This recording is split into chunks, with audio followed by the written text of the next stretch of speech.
Hi friends, అందరికీ నమస్కారం. నేను మీ రామ్. ప్రయాగ్రాజ్ కుంభమేళాలో పూసలమ్మే మోనాలిసాని మనందరం కలిసి ఫేమస్ చేసాం. ఎక్కడో ఉండాల్సిందని ఎక్కడో తీసుకెళ్ళి పెట్టాం. ఏకంగా హీరోయిన్ అయిపోయింది, కొన్ని సినిమాలు చేసేసింది, ఇంకొన్ని సినిమాలకు సైన్ చేసింది. బాలీవుడ్ డైరెక్టర్ సనోజ్ మిశ్రా అట ఆయన అవకాశాలు ఇచ్చాడు ఆమెకి. ఆ తర్వాత అతనికి ఐపీ పెట్టి పరారైపోయింది. ఇతనేమో నేను లోన్లు తీసుకున్నాను మహాప్రభు, నా నెత్తిన అప్పులు ఉండే, ఆమె ఇట్లా మోసం చేసిపోయిందని, లవ్ జిహాద్ పాలైందని ఇతను ఆరోపిస్తుంటే ఆమె ఏమంటుందంటే హ్యాపీగా వెళ్ళిపోయింది, పెళ్లి చేసుకుంది. పెళ్లి చేసుకొని మాది లవ్ జిహాద్ కాదురా బాబు, మేము నిజంగానే ప్రేమించి పెళ్లి చేసుకున్నాం అని చెప్పి అంటుంది. తల్లిదండ్రులు కూడా లవ్ జిహాద్ మాయలో పడిపోయింది మోనాలిసా అని చెప్పి మొత్తుకుంటున్నారు. అయితే ఈ మోనాలిసా రీసెంట్గా ఒక బాంబు పేల్చింది. అదేంటంటే డైరెక్టర్ సనోజ్ మిశ్రా మోనాలిసాని లైంగికంగా వేధించాడట. ఎక్కడ పడితే అక్కడ తాకుతూ, శారీరకంగా ఇబ్బంది పెడుతూ అనేక సందర్భాల్లో ఆమెని ఇబ్బంది పెట్టాడు అని చెప్పి చెబుతా ఉంది. ఇది ఈ స్టోరీలో ట్విస్ట్ అని చెప్పుకోవచ్చు. ఇప్పుడు ఆమె స్టోరీ ఎక్కడ స్టార్ట్ అయింది? ప్రయాగ్రాజ్ కుంభమేళాలో స్టార్ట్ అయింది. పూసలు అమ్ముకుంటూ ఉంటే ఆమె స్మైల్ బాగుందనో లేదా చూడడానికి రూపం బాగుందనో ఎవరో సోషల్ మీడియాలో పోస్ట్ పెడుతూ వైరల్ చేసేసారు. తెలుగులో కూడా చాలామంది ఆదరించారు ఆమెని. అలా ఫేమస్ అయింది. మళ్ళీ ఈ మధ్య ఈ 2-3 రోజుల నుంచి యూట్యూబ్లో సోషల్ మీడియాలో పూలు అమ్మే కుర్రాడు వైరల్ అవుతున్నాడు. మాకు దండగా మీకు పండగ, కవర్ తీసుకోండి 10 రూపాయలు అని చెప్పి గట్టి గట్టి కరుస్తూ పూలు అమ్ముతున్నాడు. అతన్ని ఫేమస్ చేస్తున్నారు. ఇప్పుడు మళ్ళీ రేపొద్దున అతను హీరో అవుతాడేం చూడండి సినిమాల్లోకి. అతను ఒక 4-5 సినిమాలు సైన్ చేస్తాడేమో. హిందీలో మాట్లాడుతున్నాడు మధ్యలో. అయితే ఈ మోనాలిసా ఇచ్చిన ట్విస్ట్తో అందరికీ మబ్బులు ఇడిపోయినాయి. అమ్మ ఏంట్రా ఇది, మొన్నటిదాకేమో డైరెక్టర్ని పట్టుకొని తండ్రి లాంటి వాడు అంది, నాకు అవకాశాలు ఇచ్చాడు అంది, డైరెక్టరే నన్ను శారీరకంగా ఇబ్బంది పెట్టాడని చెప్తుంది. అసలు ఇది నిజమా అబద్ధమా అని ఒక రకమైనటువంటి డైలమాలో పడిపోయారు ఆడియన్స్, చూస్తున్న వాళ్ళంతా కూడా. అదీ కాకుండా ఆయన శారీరకంగా నన్ను ఇబ్బంది పెట్టాడని ఫ్యామిలీతో చెబితే ఆయన ఏం కాదులే సర్దుకుపో, ఫస్ట్ సినిమాకి అట్టే ఉంటుంది అని అన్నారంట తల్లిదండ్రులు. ఆ విషయం కూడా ఏమో చెబుతుంది. ఏమంటే తల్లిదండ్రులు ఎవరైనా ఏం కాదులే ఫస్ట్ సినిమాగా సర్దుకుపో అంటారా? అంటే వాళ్ళకంటే బుద్ధి తక్కువ తల్లిదండ్రులు ఇంకొకళ్ళు ఉంటారా? ఒకవేళ ఉన్నా అలా అంటారా?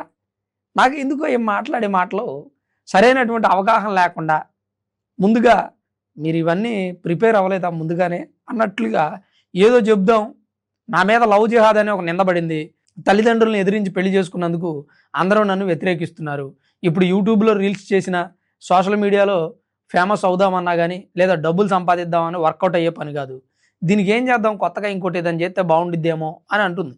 అంటే నేను సనోజ్ మిశ్రా శారీరకంగా ఇబ్బంది పెట్టలేదు అని నేను చెప్పను, ఎందుకంటే నేను చూడలేదు. ఒకవేళ పెట్టాడు అని చెప్పను, అది కూడా నేను చూడలేదు. పెట్టుండొచ్చు, పెట్టకపోయి ఉండొచ్చు, కానీ తల్లిదండ్రులు అట్లా చెప్పుంటారంటారా? ఆలోచించండి ఒకసారి ప్రాక్టికల్గా. తల్లిదండ్రులు అట్లా ఎందుకు చెప్తారు? ఎందుకు నాకు ఎక్కడో కొడుతుంది. ఈ అమ్మాయి తల్లిదండ్రులను ఇబ్బంది పెట్టినందుకు అందరూ హేట్ చేస్తుంటే కొత్త డ్రామా మొదలుపెట్టిందేమో అనిపిస్తుంది. ఒకవేళ అతను ఇబ్బంది పెడితే తల్లిదండ్రులకు చెప్పుంటే తల్లిదండ్రులు అట్లా అనకపోవచ్చు, లేదా వేరే డైరెక్టర్ని సంప్రదిద్దామమ్మా. అసలు సినిమాల గురించి ఏం తెలుసండి పాపం తల్లిదండ్రులు కూడా. పిచ్చోళ్ళు వాళ్ళు, పిచ్చిగా ఉన్నారు చూస్తే. అమాయకంగా ఏదో పూసలు అమ్ముకుంటే 4 రూపాయలు వస్తాయి, పొట్ట పోసుకోవచ్చు అనుకునేటువంటి పరిస్థితిలో ఉన్నారు. ఈ అమ్మాయి కూడా అట్లే ఉంది, మొన్నటిదాకా పిచ్చిగా తిక్కలుగా ఉంది. కానీ ఒక్కసారిగా ఫేమ్ వచ్చేపాటికి రెక్కలు వచ్చేసినాయి. ఎవడో ఫేస్బుక్లో పరిచయం అయితే ఫర్మాన్ ఖాన్ అనే వ్యక్తి, వాడికి సర్వస్వం అర్పించేస్తా, నేను నా దేవుడు వాడు లేకపోతే నేను బ్రతకలేను, మేమిద్దరం ఒకరినొకరు ప్రేమించుకున్నాం అని చెప్పి 6 నెలలు పరిచయం అయినంట. 6 నెలల పరిచయంలో ఫేస్బుక్లో పరిచయమైన వ్యక్తి ఏమంతగా ప్రేమ చూపించాడో నాకు అర్థం కావట్లేదు. 18 సంవత్సరాల లోపే ఉన్నాయి, మేజర్ కూడా కాదని తల్లిదండ్రులు అంటున్నారు. ఏది నిజమో తెలియదు కానీ ప్రస్తుతానికైతే లవ్ జిహాద్ నుంచి బయటపడిందా లేదా లవ్ జిహాద్లో కొనసాగుతుందా, అసలు ఇలా ప్రేమ లవ్ జిహాదే కాదా అనే డైలమా ఆడియన్స్లో ఉంది. ముఖ్యంగా మోనాలిసాని ఫాలో అయ్యేటువంటి వ్యక్తులు కన్ఫ్యూజ్ అవుతూ ఉన్నారు. ఏంటి మోనాలిసా సినిమాల్లోకి వెళ్ళిపోద్ది, పెద్ద హీరోయిన్ అయిపోద్ది, రామ్ చరణ్ సినిమాల్లో కూడా చేస్తుంది అన్నారే మొన్న ఈ మధ్య, తెలుగులో కూడా ఏదో సినిమా చేసిద్ది అన్నారే, కన్నడలోనేమో నాగబంధం అని ఏదో సినిమా చేస్తుంది అన్నారే. మరి ఇవన్నీ తారుమారు చేస్తూ ఈ అమ్మాయి ఎలాంటి డెసిషన్ ఎందుకు తీసుకుందా అని కొంత కన్ఫ్యూజ్ అయ్యారు. సరే చావని దాన్ని బతికేదో అది బతికిద్దని కొంతమంది వదిలేశారు. కొంతమంది ఏమో అబ్బా అట్టెందుకు కూరుకుంటాం మేము, ఎక్కడ ఎంతమంది హిందూ అబ్బాయిలు ఉన్నారు, క్రిస్టియన్స్ అబ్బాయిలు ఉన్నారు, పైగా అసలే లవ్ జిహాద్ నడుస్తూ ఉంటే లవ్ జిహాద్ లాగే ఉన్నాడు ఫర్మాన్ ఖాన్, అతన్ని ఎందుకు లవ్ చేసిందని కామెంట్స్తో చంపేస్తున్నారు మోనాలిసాని. ఒకసారి మీరు మోనాలిసాకి సంబంధించిన ఏ వీడియో అయినా చూడండి, కామెంట్స్ ఎలా ఉంటాయో అబ్జర్వ్ చేయండి. అసలు ఫర్మాన్ ఖాన్ అనేవాడు లవ్ జిహాదో కాదో ఎవరికి తెలియదు, కానీ అతను ఫర్మాన్ ఖాన్ అనగానే లవ్ జిహాద్ అంటున్నారు. ఎందుకంటే 6 నెలల్లో పరిచయం అయిపోయి ఈ అమ్మాయిని ట్రాప్ చేసి పెళ్లి చేసుకున్నాడు కదా, దానివల్ల అతను లవ్ జిహాద్ అంటున్నారు. మనం చూస్తూ ఉన్నాం రీసెంట్గా హైదరాబాద్లో సాయిదా బేగం అనే మహిళ 38 సంవత్సరాలు అంట. 38 సంవత్సరాల్లో మొదటి భర్త వదిలేస్తే రెండో పెళ్లి కోసం పాప ఉగ్రవాదులతో లింకులు పెట్టుకుంది. ఆ ఉగ్రవాదు విదేశీ హ్యాండ్లర్ ఎవడో హరీష్ అలీ అంట, వాడు ఈమెకు పెళ్లి చేస్తాను మాట ఇచ్చాడో పెళ్లి చేసుకుంటాను మాట ఇచ్చాడో తెలియదు, కానీ అతనికి ఫిదా అయిపోయి వేరే కుర్రాళ్ళందరిని తీసుకొచ్చి ఉగ్రవాదం గ్రూప్లో జాయిన్ చేస్తూ ఉంది. పాకిస్తాన్ తీసుకెళ్ళి ట్రైనింగ్ ఇస్తున్నట్టు. అంటే లవ్ జిహాద్లో ఎలా అవకాశం ఉంటే అలా చేస్తున్నారు. ఇది లవ్ జిహాద్ అని నేను అంటలా, ఫర్మాన్ ఖాన్ది. ఎందుకంటే క్లారిటీ లేదు ఎవరికి, మనం ఎట్లా ఇస్తాం స్టేట్మెంటు. కానీ లవ్ జిహాద్లో మాత్రం ఎలా కుదిరితే అలా చేస్తున్నారు.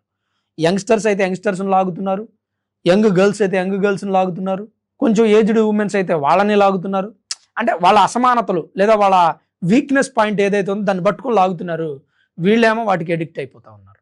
సో ఇక్కడ లవ్ జిహాద్ కానీ ఉగ్రవాదం కానీ అన్నింటికీ దగ్గర పోలికలే ఉన్నాయి. ఈ మధ్య ఫుడ్ జిహాద్ అనేది కూడా ఒకటి వచ్చింది. ఫుడ్ను కూడా కల్తీ చేసేసి హిందువుల మీద ప్రయోగించాలని చూస్తున్నారట. ఉస్మానియా బిస్కెట్లలో కూడా ఏదో జరుగుతుందట, టీ పొడులు ఏదో జరుగుతుందట, జాంకాయల మీద కూడా ఏదో మందు ఇంజెక్ట్ చేసి అమ్ముతున్నారట. ఇలాంటి అనేకమైనటువంటి కార్యక్రమాలు దేశంలో ఉన్న ప్రజలకి ఇవన్నీ పడతాయా అంటే ఎవడికి పట్టవు. ఎవడు పనిలోడు బిజీగా ఉంటాడు. పోలీసులు కనుక వాళ్ళ మీద నిఘా ఉంచి పట్టుకున్నారనుకో, అదుగ్గా ఉగ్రవాదులు దొరికారంట అని చెప్పి ప్రాపకాండ చేస్తూ న్యూస్ని స్ప్రెడ్ చేస్తూ ఉంటారు తప్ప మన చుట్టూ ఉన్న ఉగ్రవాదులను పట్టించుకునేంత సమయం ఎవరికీ లేదు. విజయవాడ నడిబొడ్డులో కొత్తపేట వించిపేటలో 3 ఉగ్రవాదులు విజయవాడని కేంద్రంగా చేసుకుని ఉగ్రవాద కార్యకలాపాలకు పాల్పడుతున్నారు అంటే మరి చుట్టుపక్కల ఉన్న వాళ్ళు ఎవరికి అనుమానం రాలేదా? మరి ఆ ప్రాంతంలో ఉన్న వాళ్ళంతా కూడా ముస్లిమ్సే, ఎందుకు వాళ్ళని అనుమానించలేదు? పైగా వాళ్ళు తెలుగు వాళ్ళు కూడా కాదు కొంతమంది. మొత్తం ఈ 3 ఉగ్రవాదులకు తోడు ఇంకో 9 మందిని కూడా అరెస్ట్ చేశారు. వీళ్ళతోనే వీళ్ళంతా ఒకటే బ్యాచ్. ఇవన్నీ ఎవరికన్నా పడతాయా అంటే ఎవరికి అవసరం లేదు. పొద్దున్నే సిగ్నల్ దగ్గరికి వచ్చామా, అక్కడ ట్రాఫిక్ కానిస్టేబుల్ చేయి పెడుతున్నా సిగ్నల్ పడినా జమ్మని లాగించుకొని వెళ్ళిపోతారు. ఈడు వెనకున్న వాళ్ళంతా పిచ్చోళ్ళు, వాళ్ళు ఎందుకు వెయిట్ చేస్తున్నారో వాడికి తెలియదు. నేను మాత్రమే తెలివైనోడిని, టక్మని నేను సిగ్నల్ దాటుకొని వెళ్ళిపోవచ్చు, ఎందుకంటే నేను పైనుంచి దిగి వచ్చా అన్నట్టుగా వెళ్ళిపోతాడు ఒకడు. మనం షాప్లోకి వెళ్ళామనుకోండి, అక్కడ షాప్ కీపర్ ఏమో వేరే వాళ్ళకి పొట్లాలు కడుతూ ఉంటాడు, మనమేమో నిల్చొని చూస్తాం అది గట్టాక ఇస్తాడులే అని. మధ్యలో ఒకడు దన్మని మనం దోసుకుంటూ వచ్చి పొట్లం కట్టించేసుకుంటాడు. ఆ షాప్ కీపర్ కూడా వాడి స్పీడ్ని చూసి దడుచుకొని కట్టించేస్తాడు. అంటే ఇక్కడ రెస్పాన్సిబిలిటీ అనేది ప్రతి చిన్న విషయంలోనూ ఉండాలి. ఎక్కడో పెద్ద ఉగ్రవాదుల విషయంలోనే రెస్పాన్సిబిలిటీ రావాలంటే రాదు. ఇప్పుడు అక్కడ రఘురామ మీద జరిగినటువంటి దాడి ఆకివీడులో క్రైస్తవులు దళితులు అంట అందరు కలిసి రఘురామ మీద అలాగే హిందువుల మీద జనసేన పార్టీ నాయకుల మీద దాడి చేశారు. అఫ్కోర్స్ దాడి చేస్తే చేయొచ్చు, చేసేదే ఉంది. హిందువుల ఆలయం కట్టడం క్రైస్తవులకు ఇష్టం లేదయా, మా ఇష్టం కడితే కట్టనిస్తాం లేకపోతే లేదు. మీరెవరు కట్టడానికి? ఈ దేశంలోకి మేము చొరపడ్డాం, క్రైస్తవ మతాన్ని వ్యాప్తి చేసాం. అసలు నిల్చోడానికి అవకాశం ఇస్తే చాలని క్రైస్తవ మతం ఒకప్పుడు వెయిట్ చేసింది ఈ దేశంలో. అలాంటి క్రైస్తవ మతం ఈరోజు హిందువుల మీద తిరగబడి స్వయాన ఉపసభాపతి, ఈ రాష్ట్రానికి ఉపసభాపతి అలాంటి వ్యక్తి మీద దాడి చేశారు. అంటే ఏం జరుగుతుంది ఈ దేశంలో? ప్రతి వ్యక్తి కూడా చాలా జాగ్రత్తగా ఆలోచించుకోవాలి. అసలు క్రైస్తవం అనేది ఈ దేశంలోకి ఎట్లొచ్చింది? బ్రిటిష్ వాళ్ళు, ఫ్రెంచ్ వాళ్ళు, డచ్ వాళ్ళు, పోర్చుగీస్ వాళ్ళు రాకముందు ఈ దేశంలో క్రైస్తవం ఉందా? ఇస్లాం ఎలా వచ్చింది? మొఘల్ చక్రవర్తులు ఈ దేశం మీద దండెత్తక ముందు ఇస్లాం ఉందా ఈ దేశంలో? ఒకవేళ వాళ్ళు వచ్చి దండెత్తి ఈ దేశంలో అక్కడక్కడ కొన్ని మొక్కలు నాటెళ్ళినా మనం వాటికి కూడా నీళ్లు పోసి ఆశ్రయం ఇచ్చాం. ఈరోజు ఆ మొక్కలే మన మీద విషపురుగుల్ని ప్రయోగిస్తూ ఉన్నాయి. సో జాగ్రత్త వహించాల్సిన అవసరం ఉంది. హిందూ అనే కాదు, ఈ దేశంలో ఉన్నటువంటి ప్రతి దేశభక్తుడు కూడా భవిష్యత్తులో భారతదేశాన్ని ప్రపంచ పటంలో చూడాలి అనుకుంటే భారతదేశం కోసమే నిలబడాలి. ఈ మతం కోసం, కులం కోసం, లేదంటే క్రైస్తవం కోసం, ఇస్లాం కోసం నిలబడితే భారతదేశం ఉండదు.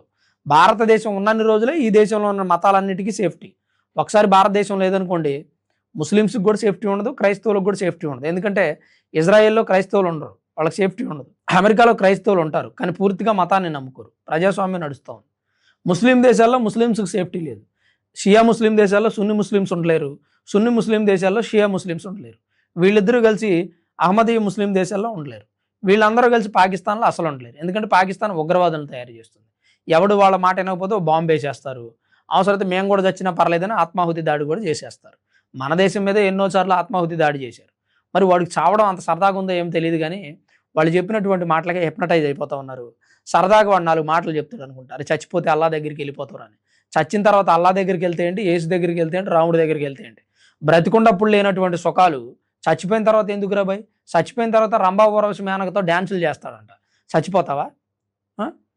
హిందూ మతం ప్రకారం అది చనిపోయిన తర్వాత పరలోకానికి వెళ్తారంట క్రైస్తవ ప్రకారం. చచ్చిపోతావు మరి పరలోకానికి వెళ్ళడానికి? చనిపోయిన తర్వాత అల్లా దగ్గరికి వెళ్తారంట, అక్కడ మంచి సుఖాలు సంతోషాలు లభిస్తాయంట, మోక్షం లభించిద్దంట. చచ్చిపోతావు మరి? ఈ మాటలు చెప్తే ఎవడు ఎడిక్ట్ అవడు, కానీ ఉగ్రవాదాన్ని నమ్ముకున్న వ్యక్తులు ఎడిక్ట్ అయిపోతున్నారు. వాళ్ళ మైండ్ సెట్ అంటే కొంత వాళ్ళకి అవగాహన లోపం ఒకటను, మానసిక స్థితి సరిగా ఉందా లేదనేది కూడా చెక్ చేసుకోవాలి. ఉగ్రవాదులుగా మారుతున్నటువంటి వ్యక్తులు కానీ, లేదా ఒక మతం కోసం కులం కోసం కొట్టుకుంటున్న వ్యక్తులు కానీ మానసికంగా వాళ్ళకి ఏదో లోపం ఉంది. డాక్టర్లు దాన్ని సరి చేస్తే బాగుంటుంది అనేది నా అభిప్రాయం.